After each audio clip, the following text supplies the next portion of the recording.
ওয়ালাইকুম রহমতুল্লাহ। সম্মানিত দর্শক শ্রোতা মণ্ডলী, আপনাদেরকে আরেকটি ঔষধি গাছের সঙ্গে আজকে পরিচিতি লাভ করিয়ে দেব।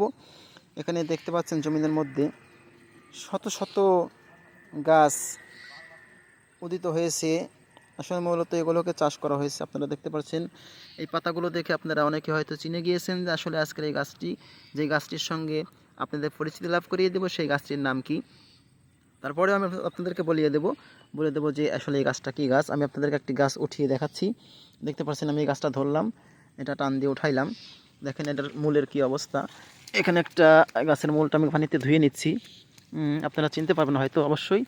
এটা হচ্ছে এই যে শিমুল মূল বলা হয়।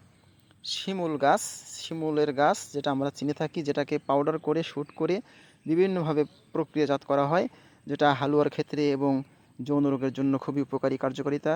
আপনারা আস্তা কাঁচা খেতে পারেন। ভালো থাকবেন সবাই।